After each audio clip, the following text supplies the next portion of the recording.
हमारी अगली खबर का विश्लेषण करने से पहले अगर मैं आपसे कहूं कि पाकिस्तान के शहर लाहौर के लोग भारत का तिरंगा अब अपने घर की छत से लहराते हुए देख सकते हैं तो शायद आपको यकीन नहीं होगा। अगर मैं ये कहूं कि पाकिस्तान ने मुंबई में हुए 26/11 हमलों में अपनी भूमिका स्वीकार कर ली है तो भी शायद आपको यकीन नहीं होगा, लेकिन ये दोनों ही खबरें सच हैं और यकीन करने लायक हैं। सबसे पहले मैं आपको उस भारतीय तिरंगे के बारे में बताना चाहता हूं जिसे लाहौर शहर में रहने वाले लोग अब देख पा रहे हैं। लाहौर के लोग अब अपनी छतों से तिरंगा लहराते हुए देख सकेंगे। इस तिरंगे का कद इतना ऊंचा है कि इसने पाकिस्तान की हैसियत को भारत के सामने बहुत ही छोटा कर दिया है। भारत ने अटारी बॉर्डर पर एक ऐसा झंडा फहराया है जिसे भारत के अमृतसर और पाकिस्तान के लाहौर शहर से अब देखा जा सकता है। इस तिरंगे को जिस पोल पर लगाया गया है उसकी ऊंचाई 360 फीट है, जबकि तिरंगे झंडे का साइज 120 फीट ऊंचा और 80 फीट चौड़ा है। अटारी बॉर्डर से लाहौर शहर की दूरी 21 किलोमीटर है, लेकिन यह तिरंगा इतना विशालकाय है कि इसे लाहौर शहर के अंदर से भी देखा जा सकता है। हमारे राष्ट्र ध्वज को भारत की शान माना जाता है। जब भी कहीं तिरंगा लहराया जाता है तो देश के सैनिकों और भारत के लोगों का सीना गर्व से चौड़ा हो जाता है। लेकिन पाकिस्तान ने शायद ये कभी नहीं सोचा था कि एक दिन भारत ऐसा तिरंगा लहराएगा जिसे उसके अपने लोग भी लाहौर से देख पाएंगे। भारत के तिरंगे का ऊंचा कद देखकर पाकिस्तान सहम गया है। पाकिस्तान का कहना है कि भारत इस तिरंगे से पाकिस्तान की जासूसी करना चाहता है। पाकिस्तान ये आरोप भी लगा रहा है कि भारत ने बॉर्डर पर तिरंगा लहराकर अंतर्राष्ट्रीय नियमों का उल्लंघन किया है। लेकिन आपको बता दें कि ये फ्लैग पोस्ट अटारी बॉर्डर से 200 मीटर पीछे है, इसलिए ये अंतर्राष्ट्रीय नियमों के मुताबिक है। अब जब भी पाकिस्तान भारत को आंख दिखाने की कोशिश करेगा उसे सबसे पहले तिरंगा झंडा दिखाई देगा। यहां तक कि अगर कोई आतंकवादी लाहौर में अपने अड्डे पर बैठकर भारत विरोधी प्लान बना रहा होगा तब भी उसे आसमान में भारत का तिरंगा ही दिखाई देगा। भारत के मोस्ट वांटेड आतंकवादी हाफिज सईद को भी लाहौर में मौजूद उसके घर में नजरबंद रखा गया है। यानी ये तिरंगा हाफिज सईद को भी भारत की ताकत का एहसास कराता रहेगा। वैसे हाफिज सईद से जुड़ी हुई एक और बड़ी खबर आज हमारे पास है। पाकिस्तान के पूर्व राष्ट्रीय सुरक्षा सलाहकार महमूद अली दुरानी ने यह मान लिया है कि 26/11 हमलों में पाकिस्तान का ही हाथ था। दुरानी ने ये बातें दिल्ली में आयोजित 19वीं एशियन सिक्योरिटी कॉन्फ्रेंस में कही हैं। दुरानी ने कहा कि उन्हें यह स्वीकार करते हुए नफरत होती है कि मुंबई हमलों में पाकिस्तान का हाथ था, लेकिन यह सच है। महमूद अली दुरानी ने यह भी कहा कि 26/11 के हमले ट्रांस बॉर्डर टेररिस्ट इवेंट का जीता जागता उदाहरण है। आपको बता दें कि 26 नवंबर 2008 को मुंबई पर 10 आतंकवादियों ने हमला किया था। इन हमलों में 166 लोग मारे गए थे। जिस वक्त ये हमले हुए थे उस वक्त महमूद अली दुरानी पाकिस्तान के राष्ट्रीय सुरक्षा सलाहकार थे। मुंबई पर हमला करने वाले 10 आतंकवादी पाकिस्तान से आए थे और हाफिज सईद को इन हमलों का मास्टरमाइंड माना जाता है। हमें लगता है कि भारत का सबसे ऊंचा तिरंगा और पाकिस्तान के पूर्व एनएसए का कबूलनामा भारत की दोहरी जीत है। जब भी हाफिज सईद लाहौर वाले अपने घर से बाहर निकलेगा उसे भारत का झंडा जरूर दिखाई देगा और उसे याद दिलाएगा कि जब भारत का तिरंगा लाहौर तक पहुंच सकता है तो फिर भारतीय सुरक्षा एजेंसियों के हाथ उसकी गर्दन तक भी एक न एक दिन जरूर पहुंच सकते हैं।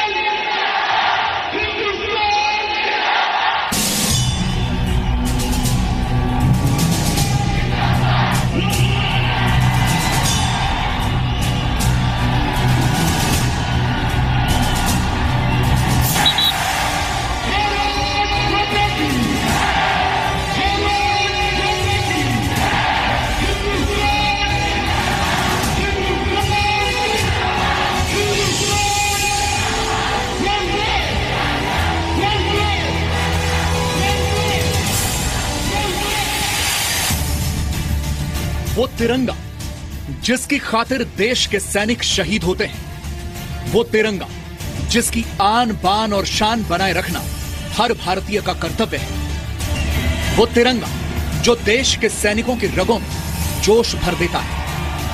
वो तिरंगा जो दुश्मन को भारत की ताकत का एहसास कराता है। वो तिरंगा अब अटारी बॉर्डर पर लहराएगा और लाहौर में अपना असर दिखाएगा। वो तिरंगा अब भारत में फहराएगा और हाफिज सईद अपनी हार मान जाएगा। अमृतसर में अटारी बॉर्डर पर भारत का सबसे ऊंचा राष्ट्रीय ध्वज पूरी शान से लहरा रहा है। 360 फीट ऊंचाई वाले इस तिरंगे की परछाई जब लाहौर में पड़ेगी तो पाकिस्तान को समझ आ जाएगा कि भारत के सामने उसकी हैसियत कितनी है। 3 करोड़ 50 लाख रुपए की लागत से तैयार देश के सबसे ऊंचे तिरंगे को 21 किलोमीटर दूर पाकिस्तान के लाहौर शहर से भी देखा जा सकता है। 360 फीट लंबे पोल पर लहराया तिरंगा 120 फीट लंबा और 80 फीट चौड़ा है। ये तिरंगा न सिर्फ वाघा बॉर्डर पर आने वाले लोगों में देशभक्ति की भावना भरेगा, बल्कि यहां मौजूद बीएसएफ के जवानों में भी नया जोश भर देगा।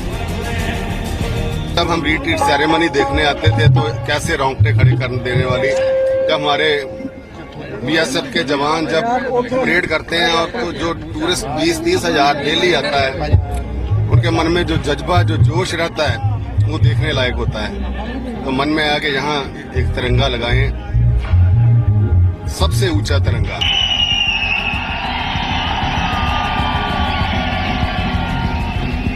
भारत पाकिस्तान वाघा बॉर्डर पर हर शाम होने वाली बीटिंग रिट्रीट समारोह में ये तिरंगा भारत की बुलंदियों की पहचान बन जाएगा।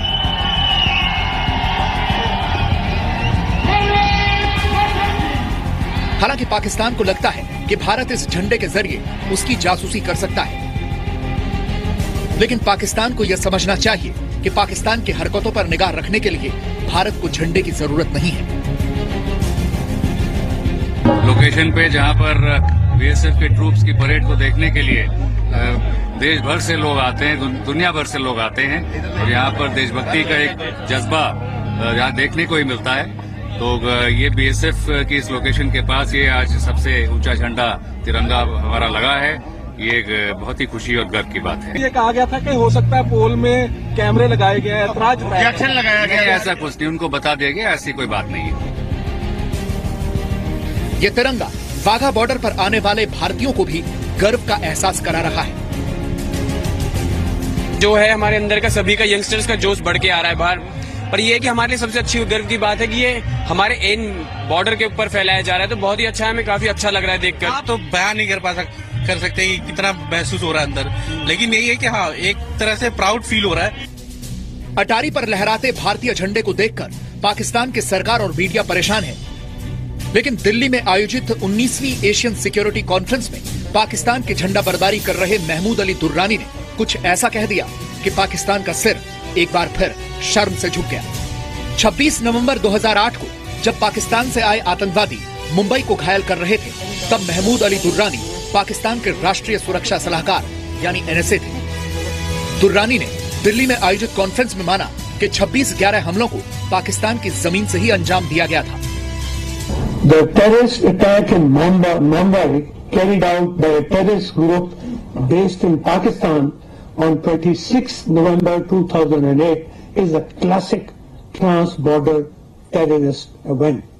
I hate to admit this, but this is true. Pakistan के पूर्व एनएसए के बयान ने एक बार फिर से पाकिस्तान की अंतर्राष्ट्रीय बेइज्जती कर दी है। दुर्रानी ने तो यहाँ तक माना कि हाफिज सईद जैसे आतंकवादियों का पाकिस्तान में कोई काम नहीं है और सरकार को उसके खिलाफ एक्शन लेना चाहिए। हाफिज सईद की यूटिलिटी क्या है फॉर पाकिस्तान? हाफिज कोई यूटिलिटी नहीं। I hope they punish.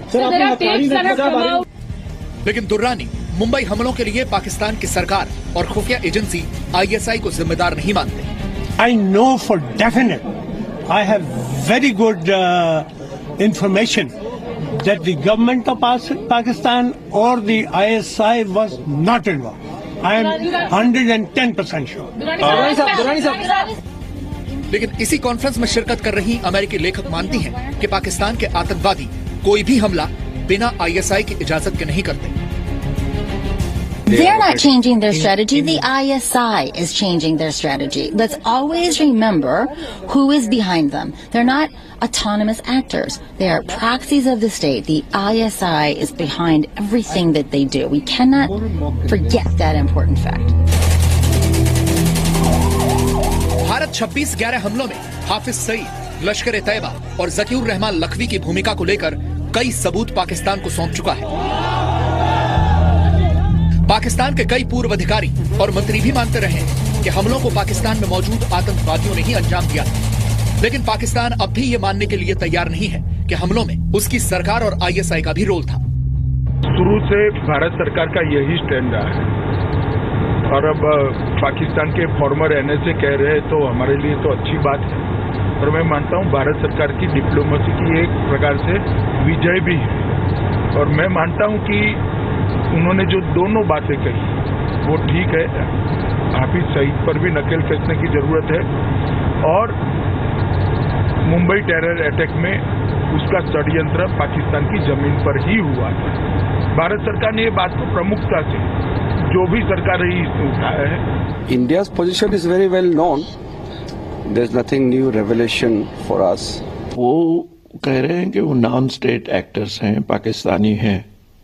अब इतना कहने के बाद उस सरकार की जिम्मेदारी बन जाती है कि जिसने भी किया है वो उसके खिलाफ वो कार्रवाई करे। अगर नहीं कर रहे हैं तो वो भी तो बात ठीक नहीं है ना। ये इंडिया के लिए एक बहुत बड़ी एविडेंस है जो ग्लोबल लेवल पे इसको प्रोपोगेट करना चाहिए, डिप्लोमेटिक लेवल पे दुनिया में ले जाना चाहिए इस बयान को। दुर्रानी के कबूलनामे से पाकिस्तान एक बार फिर दुनिया के सामने एक्सपोज हो गया है, लेकिन पाकिस्तान एक ऐसा मुल्क है जो अपनी गलती मानने के बजाय अपनी बदहाली के लिए भारत को ही जिम्मेदार ठहराता है। यहां तक कि जब पूरी दुनिया के खिलाड़ी पाकिस्तान में क्रिकेट खेलने से मना कर देते हैं तो भी पाकिस्तानी मीडिया को इसमें भारत का ही रोल नजर आता है। दहशतगर्दी की वो जंग जिसे अमेरिका में 9/11 के साने के बाद जबरदस्ती पाकिस्तान के गले में डाला गया और पाकिस्तान पिछले 15 सालों से इस जंग की दलदल में दिन ब दिन फंसता चला गया। इससे न सिर्फ पाकिस्तान को माशी तौर पर नुकसान हुआ बल्कि दुनिया भर में दहशतगर्दी के गढ़ समझे वाले ममालिक भी पाकिस्तान के खिलाफ इस प्रोपेगेंडे में शामिल हुए, जिनमें हमारे हुक्मरानों का पसंदीदा मुल्क भारत सर फहरिस्त है। पाकिस्तान सुपर लीग के फाइनल में कई अंतर्राष्ट्रीय खिलाड़ियों ने हिस्सा नहीं लिया क्योंकि सभी को अपनी जान प्यारी है, लेकिन पाकिस्तान का मीडिया इस पूरे आयोजन की बेहद हल्की रिपोर्टिंग करने में व्यस्त रहा। कितने प्यारे लोग हैं, ये क्रिकेट देखने आए हैं, ये लाहौर से नहीं, नारोवाल से, शेखुपुरा से, उकारा से, बिहारी से, गुजरावाला, पेशावर से और ये मुख्तलिफ शहरों के लोग यहाँ पर टिकटें लेने आए हैं। मैनेजर अली रजा का कहना है कि 500 की टिकट खत्म हो गई है, 500 की टिकट खत्म हो गई है, सिर्फ 8,000 का टिकट यहाँ पर है। और बताइए ये 8,000 रुपए का टिकट खरीद सकते हैं आप? 8,000 का टिकट नहीं जी, मैं नहीं खरीद सकता, मैं 500 वाला टिकट खरीद सकता। नहीं ले सकते, नहीं ले सकते। एक ही मुतालबा है, 500 500 500 500 500 पाकिस्तान को समझना होगा कि बात आतंकवाद की हो या क्रिकेट की, दुनिया उसी देश को गंभीरता से लेती है जो मस्खरी करने के बजाय संजीदगी के साथ हालात बदलने की कोशिश करता है। लेकिन पाकिस्तान के मामले में ऐसा होता नहीं दिख रहा। ब्यूरो रिपोर्ट, जी मीडिया। तो आपने देखा पाकिस्तान में कुछ भी हो सकता है, लेकिन अच्छी बात यह है कि अब हाफिज सईद जैसे आतंकवादियों को भी भारत का तिरंगा हमेशा नजर आता रहेगा।